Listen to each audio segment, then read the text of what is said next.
Buenos días, ¿cómo les va a todos? Bueno, somos el panel de cierre, me acabo de enterar. Vamos a estar hablando particularmente de la investigación de fentanilo este año. Desde ya, personalmente, agradezco a FOPEA que ayer nos premió a Diego y a mí por esta investigación. Tanto el premio para investigación de redacciones de más de 100 periodistas, de 101 periodistas, como también el premio mayor, así que muchísimas gracias. Primero los introduzco a ambos compañeros de panel, a Diego Cabot.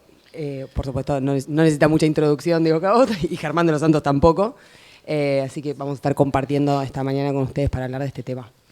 Te paso la posta para arrancar. Bueno, muchas gracias a FOPEA por el premio de ayer. Lamentablemente la coproducción del premio es con IPIS, con quien tengo fuertes diferencias. Entonces preferí no venir por una cuestión de profilaxis en mi cabeza, que está bastante complicada estos días.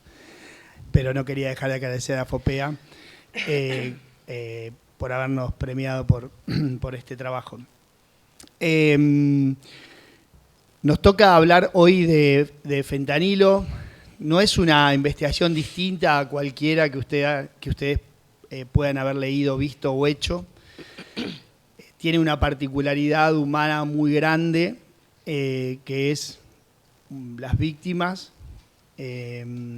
Particularmente hicimos una suerte en el diario como de mesa de noticias sobre el asunto. No fue un trabajo al que solamente acudimos o lo cubrimos de un solo lado, porque hay muchas aristas, pero muchas aristas por donde cubrirlo, ¿no?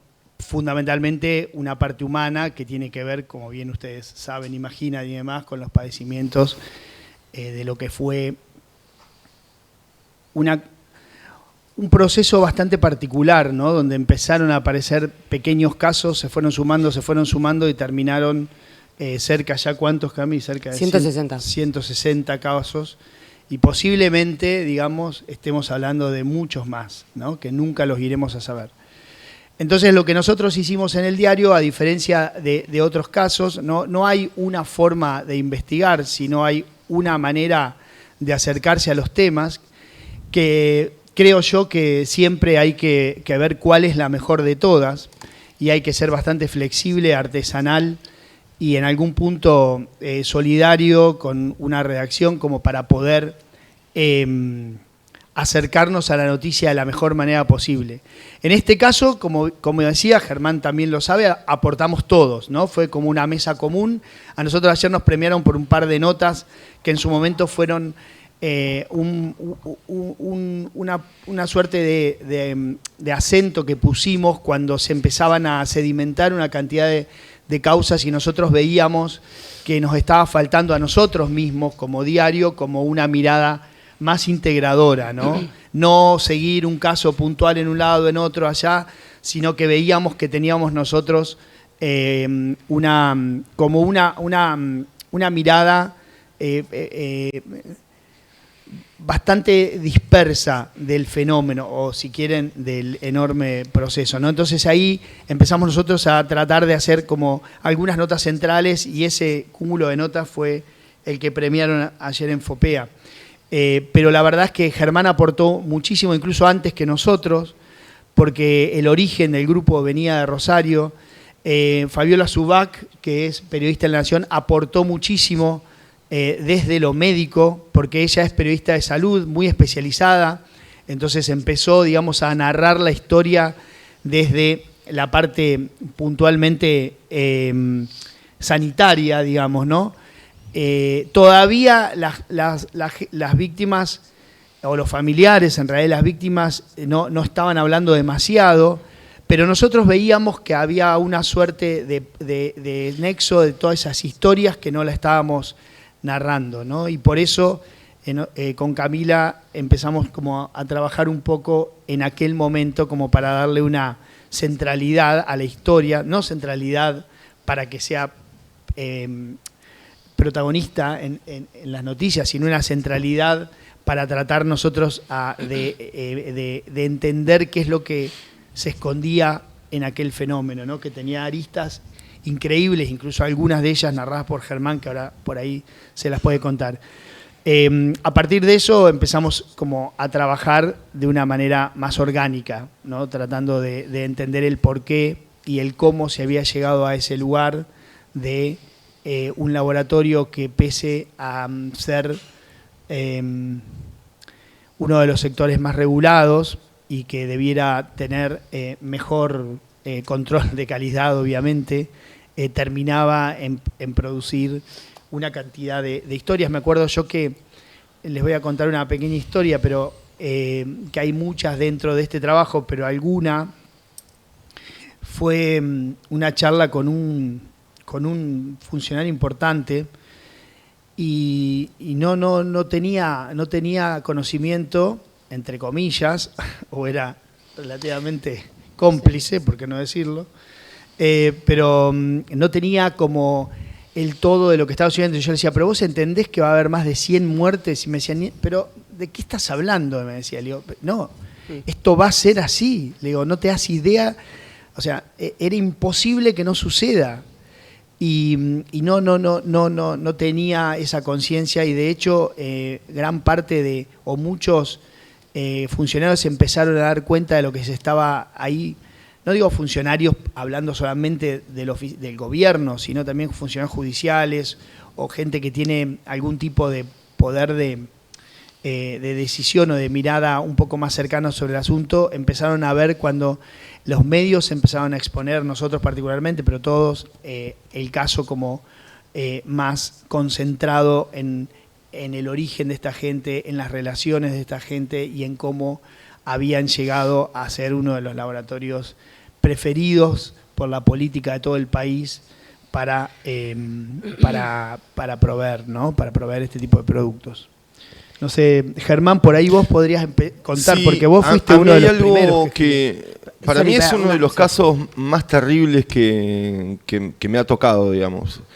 Y creo que tiene algunos puntos como también inéditos en materia de investigación periodística, porque muchos familiares de víctimas se enteraron que sus padres, sí, sus hijos o sus parientes habían muerto por ese fentanilo contaminado cuando lo llamaba un periodista. Sí, es así. No, incluso hay algunos que todavía no saben.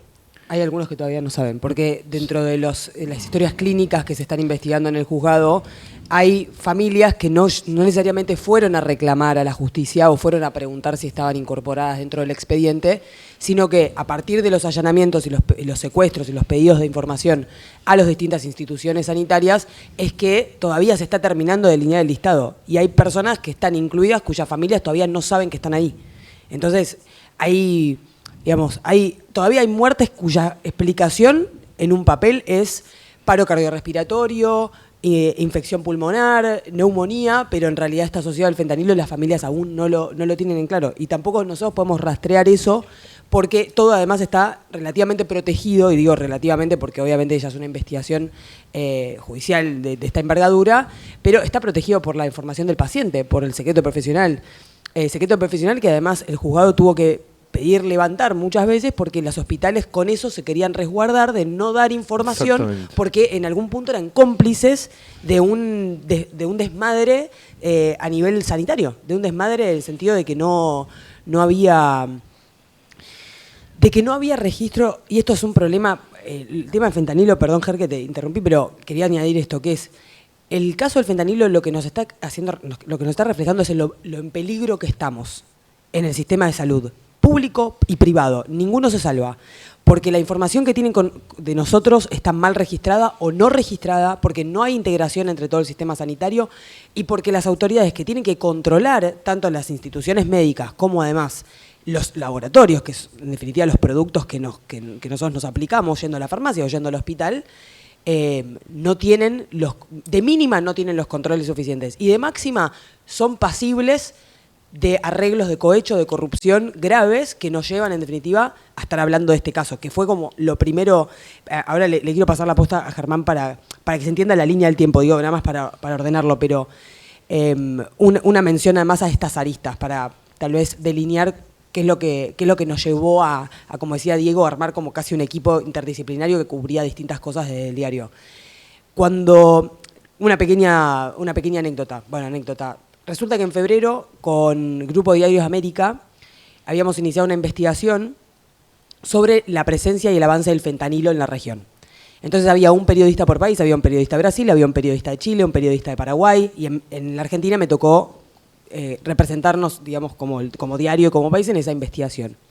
Entonces desde febrero que yo venía empapándome en qué era el fentanilo, por qué en ciudades como Filadelfia, Los Ángeles, Oregon, etcétera, estábamos viendo semejante avance con lo que ustedes ya se imaginan, que son los hombres zombie, digamos, esa gente que está totalmente ida a la realidad. Y en ese momento hablo con una fuente y me dice dos cosas. Primero, hay dos formas de entender el fenómeno del fentanilo a nivel mercado ilegal. La primera es la producción ilegal de fentanilo, que viene con precursores químicos de China y de la India particularmente. En Latinoamérica se producen en México y de ahí principalmente van a Estados Unidos. Pero lo segundo es la derivación del fentanilo legal al mercado ilegal. Y me dice, no me voy a olvidar más de esta frase, y es la primera frase que le comenté a Diego cuando arrancamos la investigación, que es, me dice, en la Argentina el fenómeno está íntimamente vinculado con los laboratorios truchos. ¿Querés empezar a investigar esto? Esto fue antes de que aparezca la primera muerte. Me dice, ¿querés investigar? Me pone la piel de gallina porque fue absolutamente premonitorio. Me dice, ¿querés investigar esto? Ponete a mirar los laboratorios que importaron fentanilo durante la pandemia. El descontrol fue total. Se importaron muchos más kilos de lo que realmente se necesitaba. Entonces, ahora les cuento cuáles fueron las aristas que se abrieron, pero con esto quería hacer esta mención anterior a Germán, porque por supuesto que a mí me dijeron importación de fentanilo, ¿qué es lo que pensé? Importación de efedrina, ¿no? Claro. Entonces sí, ahí va. Bueno, yo tuve acceso a una fuente de un organismo internacional que me ha dicho exactamente lo mismo hace 2 años. Lo único que nos interesa en materia de narcotráfico es el fentanilo, y el fentanilo está en la Argentina y se está produciendo en la Argentina. Y yo quedé medio descolocado porque uno inmediatamente lo que busca es crimen organizado, grupos narcos, sí. Y estaba por otro lado, o sea, era la producción de fentanilo legal. Y cuando estalla el escándalo y la tragedia de HLB Pharma, digamos, lo que a mí me pareció interesante ver también es que había una precuela y que esa precuela había estallado literalmente en Rosario, porque en el año 2016, el 24 de junio a la madrugada, en el barrio La Tablada de Rosario, vuela un laboratorio que es el laboratorio Apolo, que era de los mismos dueños. Por eso decimos una precuela, claro, de Ariel y Damián García Furfaro. También estaba en su momento Jorge Salinas, que es un personaje muy oscuro de toda esta trama, y que en Rosario había algo, digamos, que preocupaba y que era una especie de colapso mental en la gente, porque había habido una explosión en un edificio en pleno centro de Rosario por un escape de gas, y la gente quedó con pánico ante una explosión.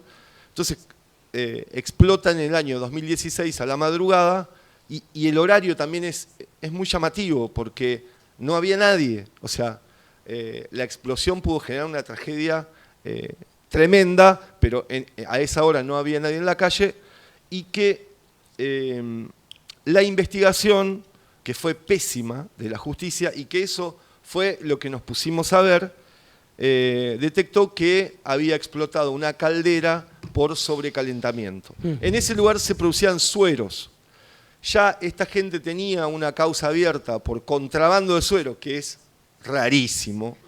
Claro, porque es algo que tiene mucho volumen y poco valor, ¿no? Claro, para exportar. Es como hacer contrabando de agua. Sí. Salvo que ahí no lleve suero. Bueno, pero lo que a mí me pareció interesante aportar al trabajo que estaban haciendo Camila y Diego era, digamos, cómo había sido esa investigación también, porque eso mostraba intereses, también quiénes eran estos personajes como los hermanos Furfaro, que estaban ahí desde hace mucho tiempo, con algunas relaciones oscuras en Rosario.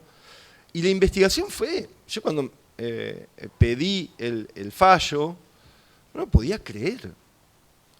Porque no hubo condena, hubo una probation, suspensión de juicio a prueba. Escuchen esto, porque Ariel y García Fulfaro, que eran los dueños, fueron sobreseídos, pero el resto de los directivos del laboratorio les dieron como sanción que fuesen a limpiar el Museo del Partido Justicialista una vez al mes en una ciudad que está cerca de Rosario que se llama San Nicolás. Que no es cualquier ciudad, porque es donde montaron el laboratorio del que salió el fentanilo. O sea, ya había una asociación con esa ciudad. Y yo me atrevo a decir más que era una precuela, sino que los vínculos de Ariel García Fulfaro, del hermano que principalmente llevaba adelante el negocio familiar, eran más que simplemente, estuvo cerca del laboratorio que tenía que ver con la trama de la efedrina, sino que él había sido el abogado del rey de la efedrina. Él había sido el abogado de Mario Segovia. Claro. Eso que nosotros sabíamos por varias fuentes, pero era difícil de corroborar porque, además, entrar en el expediente en esta instancia era complejo, etcétera. Lo termina admitiendo él. Ya llegaré a ese momento, pero hay un momento en el que no quedaba otra que confrontarlo. Esto fue un momento muy interesante porque no quedaba otra que confrontarlo a Ariel García Fulfaro cuando él inicia. Y esto también por ahí hay algo de autocrítica hacer como rubro, pero inicia como un raid mediático en un momento que se ve que la estrategia legal le implicaba salir a hablar. Y ahí está, la dificultad, digamos, de que a veces quien pregunta no está completamente al tanto de quién tiene enfrente o cuál es y esto es normal, digamos, porque obviamente no todo el mundo sabe todo, ¿no? Pero él estaba quedando bien parado. Yo decía, no puede ser. No puede ser porque seguiremos contándoles un montón de cosas por las que no puede ser que hacia el final de esta historia ella está quedando bien parado. Estamos hablando de días antes de que efectivamente se entregue en el aeropuerto de Seiza. Entonces, en un momento hay que ir a buscarlo. Y una fuente me cuenta que imagínense esta locura, estaba en un juzgado sobre la calle Uruguay, yendo a reclamar. Estaban ejecutando una quiebra de un laboratorio y los certificados se compran entre las distintas instituciones. Entonces estaba yendo a reclamar por esos certificados para seguir produciendo. El tipo estaba a días de ir preso.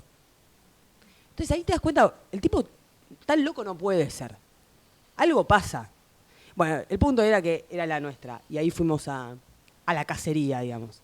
Y entre otras cosas, en esa confrontación, yo directamente salí del ascensor con la cámara prendida, en un lugar público, en la única manera de hacerlo, medio emboscada, pero era y ahí, entre otras cosas, admite que había sido el abogado de Mario Segovia.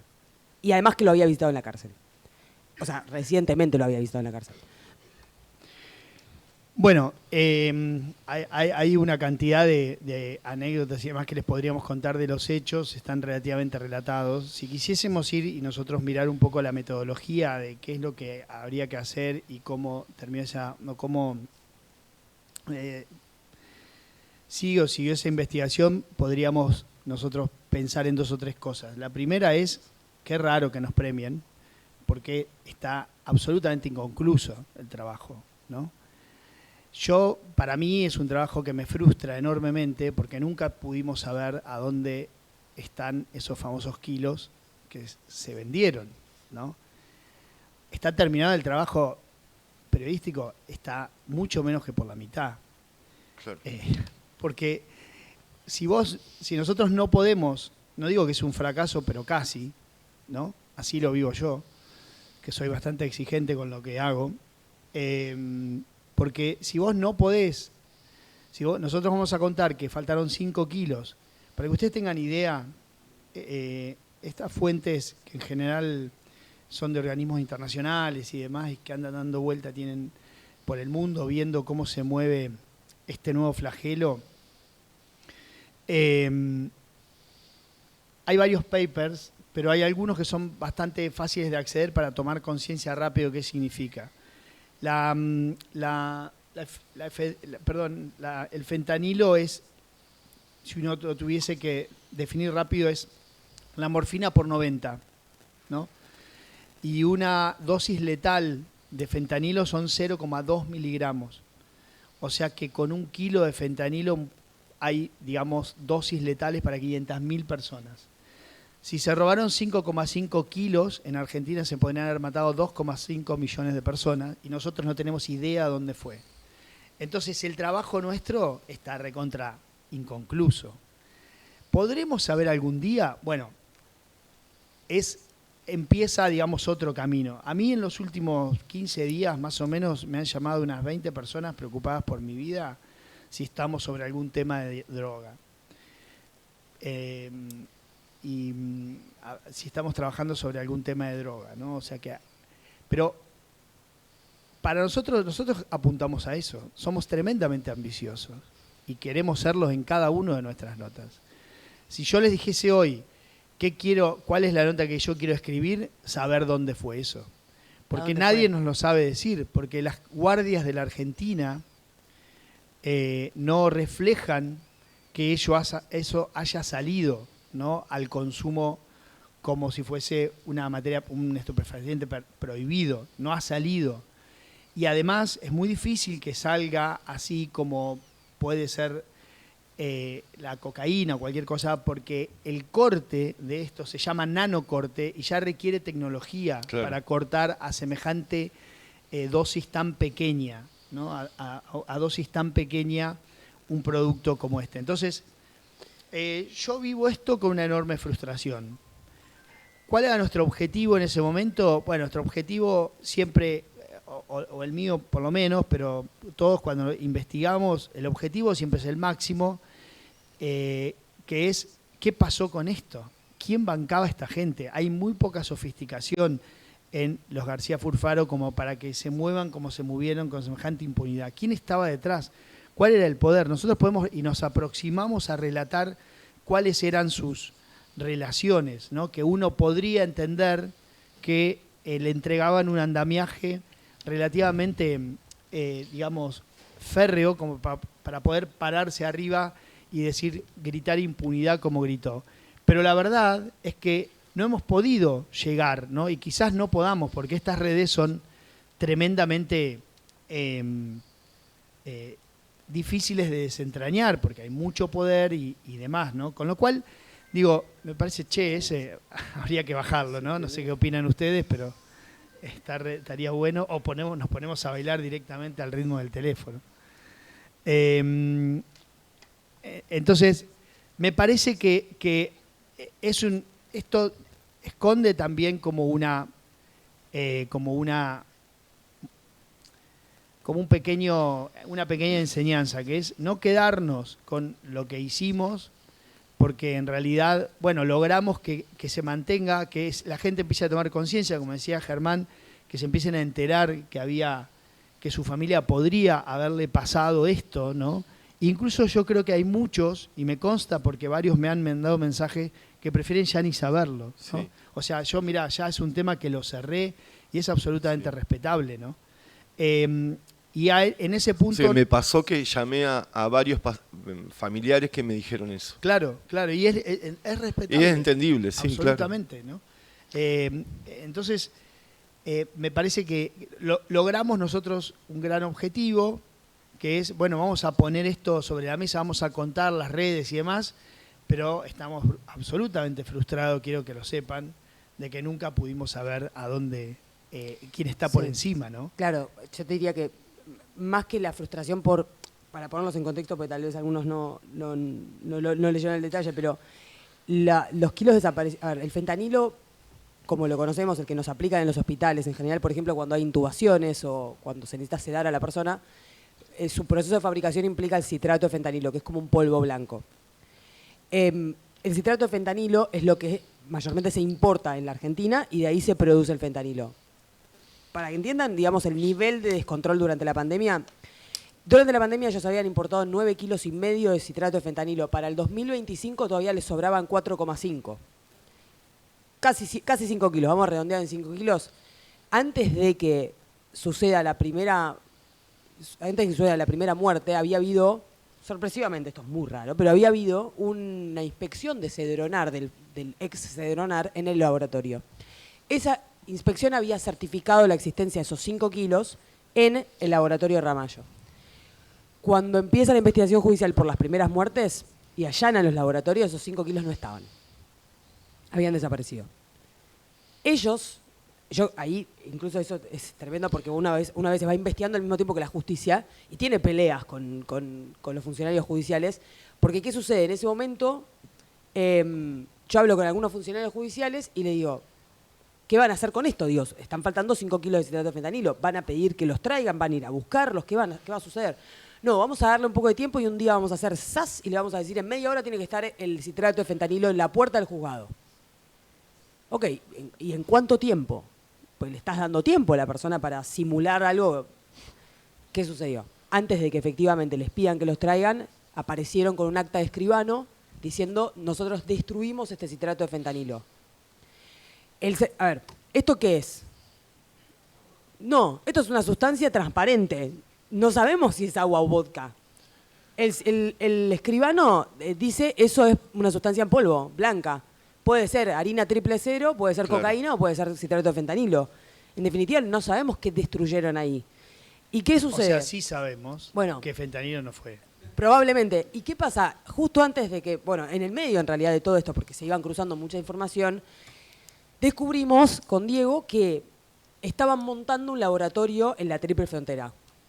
Justo. Sí. Qué buen lugar, además, o sea, lleno de humedad, calor, hay un montón de personal, recursos humanos ahí, tremendo, una cantidad de gente para contratar súper especializada. La verdad es que no, es el antilugar para poner un laboratorio.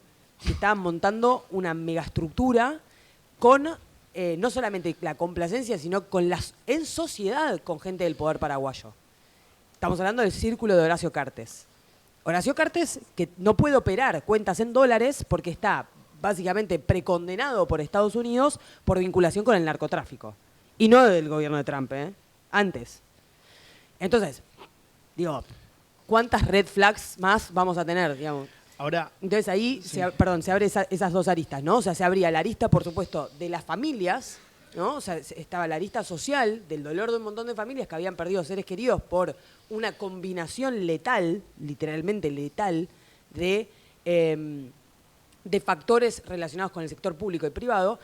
Pero lo más importante para mí era, si el desvío de calidad en realidad es solamente un byproduct, o sea, es una consecuencia sin querer del desvío de cantidad, y si en realidad en la Argentina es tan fácil montar un laboratorio, tengan en cuenta que tenemos 5 o 6 veces más laboratorios que España y nosotros no exportamos lo que exporta España a todo, misma cantidad de habitantes, pero ellos exportan a toda Europa y nosotros no mucho. Y tenemos, sin embargo, 5 veces más laboratorios, imagínense también la diferencia de territorio, ¿no? Bueno, y si en realidad es tan fácil ponerse un laboratorio acá que te conviene producir droga legalmente en vez de ilegalmente y se la están llevando a otros lados, y en realidad, de vuelta, esto es un negocio vinculado al crimen organizado, tapado por el poder político.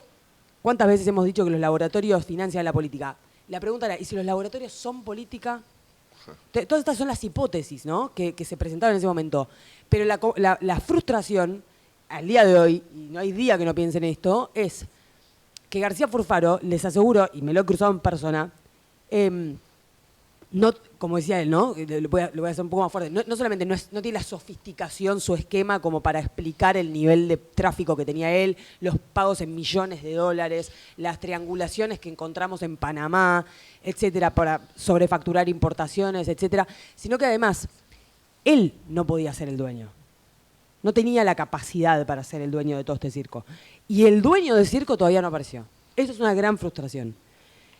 Pero al mismo tiempo, yo no lo vivo personalmente, o sea, lo vivo como una inquietud, como bronca, como molestia profesional, pero no lo veo como un fracaso, porque todo lo que publicamos fue necesario para hoy estar hablando de esto. Y también para estar hablando de, hay otros laboratorios en esta situación, ¿podemos con esto evitar más muertes?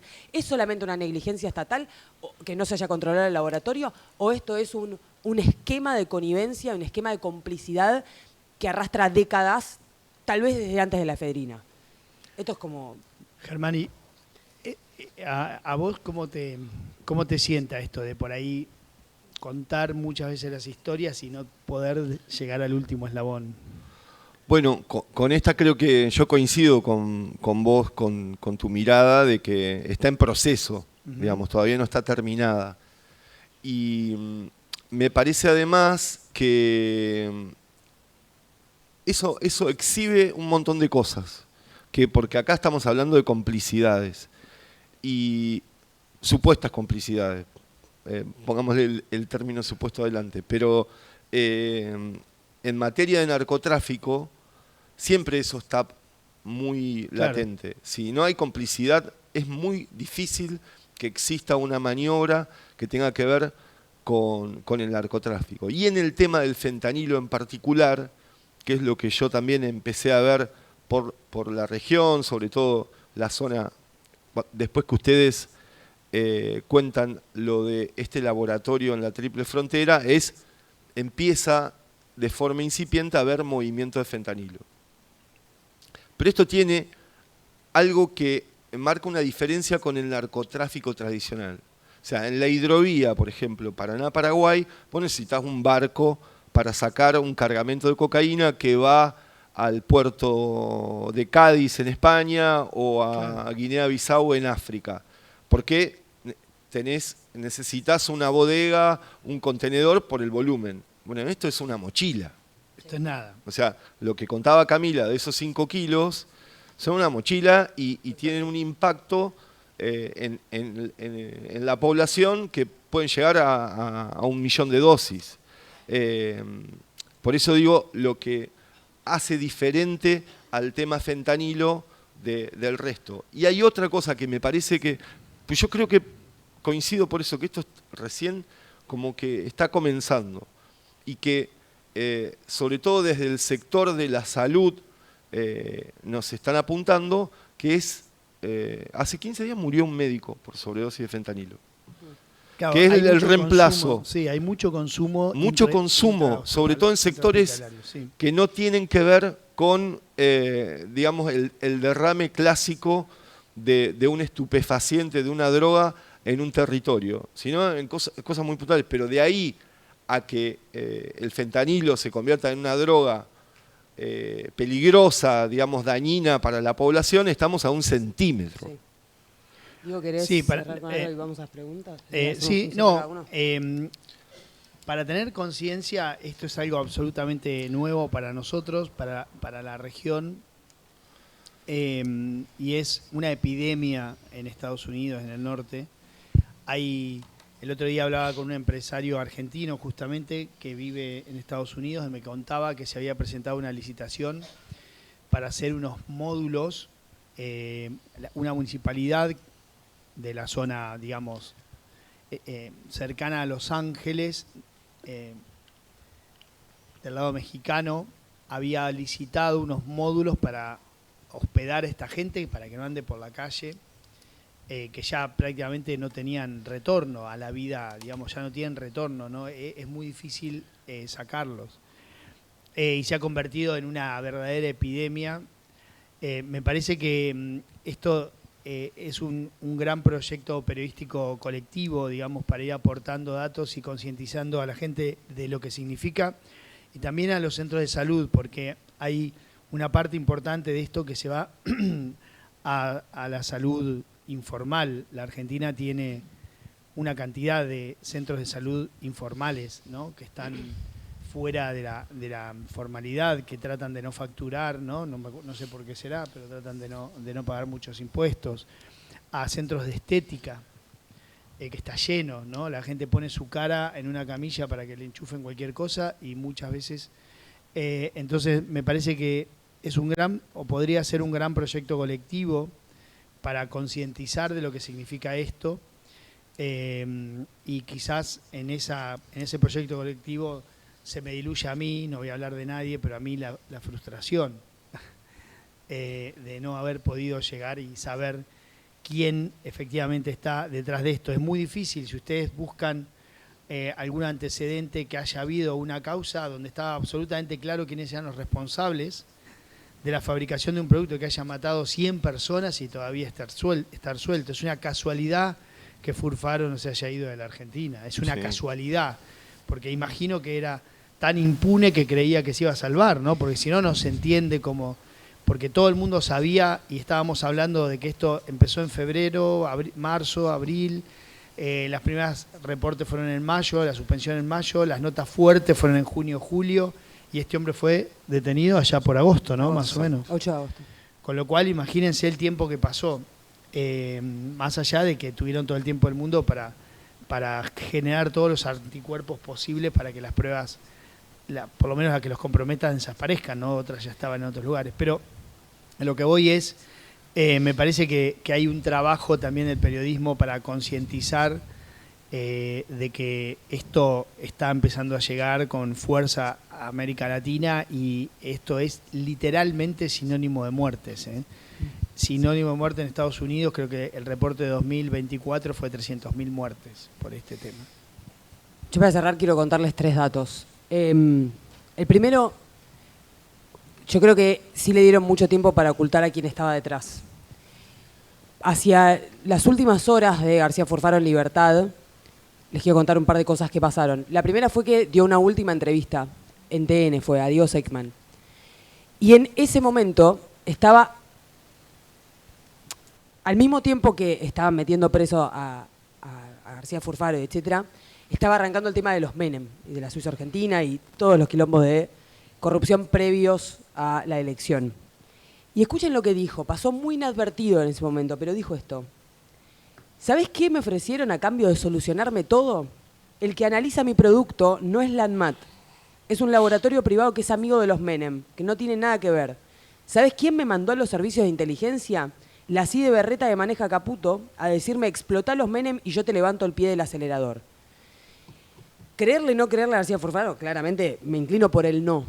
Pero me pareció tan llamativo que en las últimas horas en las que podía hablar públicamente haya traído un tema así. Y en definitiva lo que estalló después también estuvo relacionado con la salud. Yo no creo en las conspiraciones, tampoco en las casualidades. Lo segundo que pasó en esas últimas horas,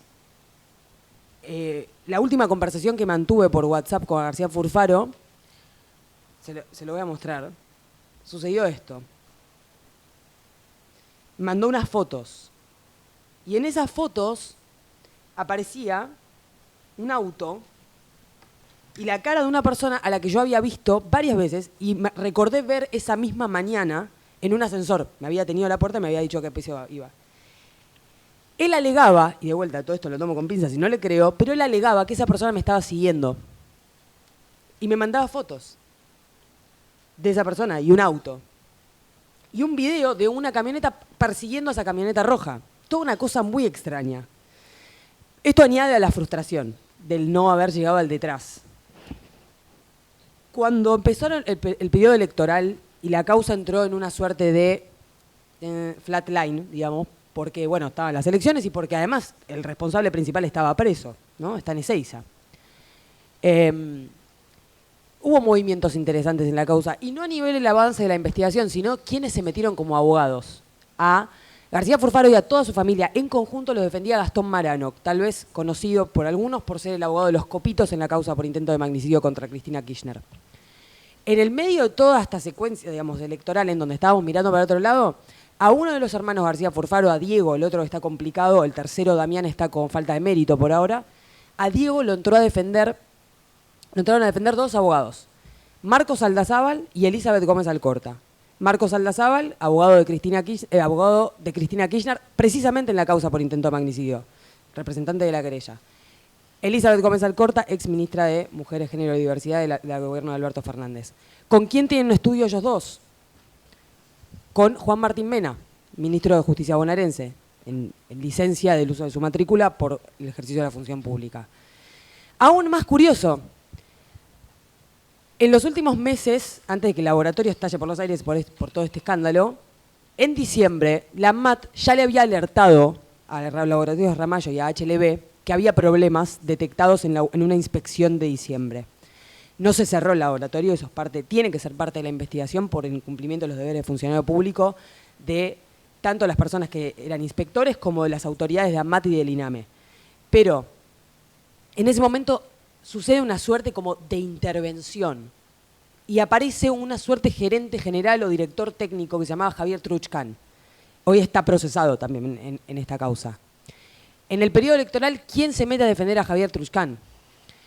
El socio de Francisco Neto, abogado del presidente. Es decir, cuando estábamos todos atentos a otra cosa, se metió la política directamente a defender en esa causa.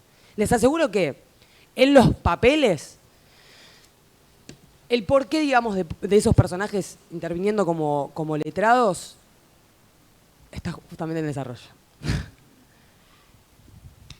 Bueno. Bueno, tenemos 13 minutos hasta cerrar, que hay mucha gente que viaja, para preguntas. Si quieren pueden preguntar al panel o pueden preguntar a alguien en particular, simplemente eso. Tenemos de preguntas concisas, así entra la mayor cantidad. Ahí primero hay una chica atrás, perdón. Ahí te pasan el micrófono. Sí. Hola a todos. Bueno, ya me conocerán del que estuve preguntando en el panel anterior. Mi nombre es Jimena, soy estudiante de la licenciatura en periodismo y también soy periodista cultural, o sea, vengo de otro campo. Pero yo había tocado un tema anteriormente que era cómo impactaba a nivel psicológico cubrir estos temas sensibles. Y a nivel individual de cada uno, ¿qué impacto le generó este caso? ¿Es la primera vez que cubren un caso de este estilo que haya quedado inconcluso a la mitad, que bueno, no se pueda desarrollar más para ustedes y genere esa incertidumbre? No, te diría que a diario convivimos. O sea, yo no voy a hablar por nadie, pero yo particularmente soy un eterno perdedor en el periodismo. Lo que pasa es que se conoce lo que ganás, pero a diario perdés. O sea, yo a diario me tomo 700 cafés que no llegan a ningún lado. Entonces, la frustración es, te diría, una moneda corriente. Y de hecho así debe ser, porque vos tenés que atender y mirar, observar, hasta que alguna cosa sirva. Pero en general uno va perdiendo en este tipo de cosas, ¿no? O por lo menos yo. Mi índice, digamos, de lo que estoy buscando y lo que puedo publicar es relativamente bajo. Porque si tratás de tener mucho dato y ser concreto y no acusar o no escribir en falso, sos un gran, digamos, vas siendo derrotado muchas veces. O sea que la convivencia es algo, te diría, moneda corriente, por lo menos para mí, ¿no? Claro, cuando sucede y sale a la luz alguna, bueno, viste, claro, en esa ganaste 1-0 o empatás. Pero en general muchas veces se pierde, ¿no? Así que yo no me genera una cosa distinta a otras que también muchas veces no podés llegar al final y demás, ¿no? En esta la sensación es que hay muertes. No, la sensación no, hay muertes y puede haber muchas más, entonces es como que me tira un poquito más, ¿viste? Llegar al fondo. La causa Cuadernos, ahí es la Copa del Mundo, digamos. Sí, bueno, pero esa también tuvo mucho tiempo, fíjate vos, ¿no? Ahí tenés 7 años de frustración. Claro. Camila, Diego, Germán, de nuevo felicitaciones por esa investigación frustrada y en proceso. No me cierra... Ya la bautizamos, ¿no? Yo no coincido con el bautismo, pero... No me cierra algo y es el tema del dinero, ¿no? O sea, la motivación... ¿Cuánto nos pagaron? Nada, muy poco a nosotros. No, peor todavía, porque lo que me estás diciendo es que el fentanilo tampoco es muy costoso, ¿no? O sea, que el monto... Depende de dónde. Depende de dónde. O sea, porque no hablaron nada del dinero, o sea, digamos, usualmente para esto el tráfico de drogas es dinero, digamos, no es poder, no es nada. O sea, ¿qué hay detrás de todo esto en términos económicos y por qué no es un factor que juega dentro de las hipótesis y dentro del planteamiento que ustedes hacen?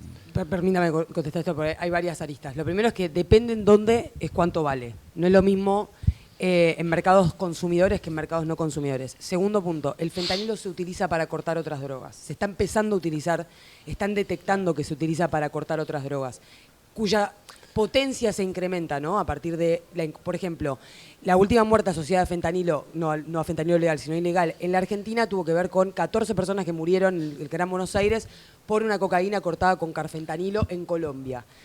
Esa ese corte que hicieron, o ese procesamiento de la cocaína, había sido inestable, razón por la cual por ahora la investigación concluye que fue la causa de la muerte. Pero vos pensás que sacar fentanilo, pequeñas dosis incluso al mercado legal, para poder volcarlas a la producción de cocaína es súper rentable. Aunque el producto en sí no sea tan costoso, cuando llevado, digamos, trasladado al mercado ilegal sí adquiere valor. La otra cuestión que quería mencionar es que esos kilos de citrato de fentanilo, para enero de este año, iban a estar vencidos. Se podía prorrogar el vencimiento validándolo con la ANMAT, pero para eso tenían que invitar a la ANMAT a ir al laboratorio, así que no era viable. Por lo tanto, mi hipótesis, no confirmada hasta el momento, es que se lo llevaron a Paraguay para tratar de producir con ellos en negro, sabiendo ya no podían producir en la Argentina con eso porque estaba vencido y no querían invitar a la ANMAT a tener que regularizarlo. Eso es una hipótesis por ahora, pero a lo que me refiero es que no querían perder el valor de lo que ya habían comprado también. Es una posibilidad, hay muchas otras. Hay posibilidad de que hayan en realidad gastado esos 4,5 kilos de citrato de fentanilo durante esos años, pero no tenían cómo certificarlo porque no lo habían podido facturar, claro. Por lo tanto necesitaban hacerlo desaparecer. Es decir, hay muchas posibilidades. Está en desarrollo. Yo no coincido con el bautismo. Sí, lo que hoy no se ve es que haya aparecido, digamos, mezclándose, porque hubiera saltado por las guardias de los hospitales. Que haya producido accidentes, no, por ahora no. Claro, en ese sentido. O capaz no sucede acá en la Argentina. No, y no solo eso, sino que en la región, más o menos hay algún reporte de si ha habido aumento, porque dice, por ahí podría haber ido a algún cártel de la región y demás, y no pareciera, ¿no? Entonces esa parte está ahí, que no sabemos dónde está, sí. Primero, ojalá todos pudiéramos tener alguna vez en nuestra carrera una frustración de esta magnitud. Yo tuve varias, de lo que claro. hacen. Pero no, lo otro es algo en cuanto a su labor. Cuando trabajan investigando poderes tan importantes, criminales, políticos, económicos, ¿cómo se manejan con las fuentes en el contacto? ¿Se prima el cara a cara? Digo, en época de filtraciones, hackeos y demás. Sí. Sí, es fundamental, ¿no? Es fundamental el cara a cara en este caso, ¿no? En gran parte, pero sí, no, es irreemplazable. Para mí es irreemplazable porque se construye algún tipo de confianza o desconfianza, ¿no? Que te permite, no es lo mismo recibir algo hoy por hoy por mensajes de texto y demás impersonal, que uno a juntarte, saber, entender, incluso permitirte dudar con muchas más herramientas, ¿no? Finalmente nosotros hacemos un ejercicio de duda constante sobre las fuentes y cuando en el mano a mano tenés muchas más oportunidades, ¿no? de poder tener más fundamentos para la duda. Sí. Yo sumo que, bueno, quienes me conocen laburando saben que cuando además surge un tema así, y también contestando a la pregunta de la estudiante, que no me acuerdo el nombre, a mí me sucede como una suerte de obsesión, que no reniego de esa obsesión, pero que me produce incapacidad de sentarme en el escritorio. Razón por la cual también me peleo mucho con varios miembros de la redacción porque esperan que esté presencialmente y yo odio sentarme en el escritorio, detesto, prefiero estar caminando cualquier lado menos en mi escritorio. Entonces, ¿por qué hablo de esta obsesión o de como sentimientos? Porque me considero una persona profundamente intuitiva. No hay reemplazo a intuir si alguien te miente o no. No sos un detector de mentiras, no sos un polígrafo, pero nada puede reemplazar hablar con una persona cara a cara, mirarla a los ojos, tantearla, sentir qué te está queriendo decir, qué te dice con la mirada, qué te dice con las gestualidades. Eso es imposible de reemplazar. Así que por menos escritorio. Lo odio con todo mi ser. Hola, felicidades. Mi nombre es Hereida Prieto, soy del diario La Prensa de Panamá, de la Unidad Investigativa. Hace un poco más de 2 años se perdieron 19.000 ampollas de fentanilo en la Caja del Seguro Social. A la fecha no hay detenidos, no ha avanzado mucho la investigación, pero me llamó la atención, Camila, que mencionaste que en la investigación de ustedes se toca Panamá. Quisiera saber más detalles sobre esta presencia de Panamá en fentanilo en Argentina. Concretamente, durante los años 2021 y 2022, en la Argentina tuvimos, cepo, ¿no? Y el cepo de las importaciones también implicaba que algunos trataban de hacer un rulo financiero con lo que se llamaba sobrefacturación de importaciones. ¿Qué es lo que querían decir? Bueno, decís que sale más lo que estás trayendo al país para poder acceder a más dólares del Banco Central. Porque el Banco Central te lo gira para que vos pagues y vos pagas en pesos, a un tipo de cambio privilegiado, porque el dólar oficial está más barato y el dólar blue, como lo llamamos acá, es más caro. En esa operación precisa de algo que se llama triangulación. Esa triangulación la hicieron con Panamá. En Panamá, y esto no es necesariamente Panamá porque paraíso fiscal ni nada por el estilo, o sea, o puede tener algo que ver, pero podría haber sido cualquier otro país. Las triangulaciones se han coordinado con las que se han investigado hasta el momento, con España, con Estados Unidos. Digo, no tiene por qué ser un paraíso fiscal porque no es lo tributario lo que prima en esta operación. Simplemente poder sacar las divisas. Entonces, sí aparecía Panamá y una sociedad constituida ahí para poder hacer esa triangulación, y aparecía un panameño entre el equipo que había organizado la ingeniería del laboratorio de la Triple Frontera. O sea, había alguien involucrado ahí. Después te puedo pasar los nombres y todo, pero de la sociedad, pero para que lo puedan investigar. Pero sí, había involucramiento de personajes de Panamá. No sé si hay alguien más, pues estamos más o menos... Y 27, una queda por ahí una.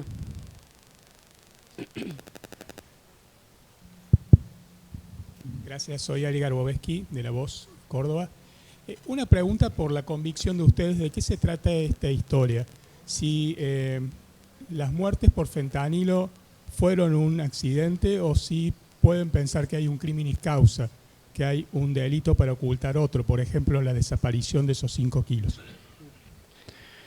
No, yo creo que fue producto de un poco de, para decirlo en términos relativamente, no agraviar a nadie, me parece que de la poca sofisticación del laboratorio, ¿no? Que irremediablemente venía ya con enormes irregularidades. A mí, yo el dato de esta gente lo tenía el año pasado, pero nada que ver con esto, simplemente con que estaban compitiendo de una manera muy agresiva en las licitaciones públicas y nadie entendía cómo llegaban.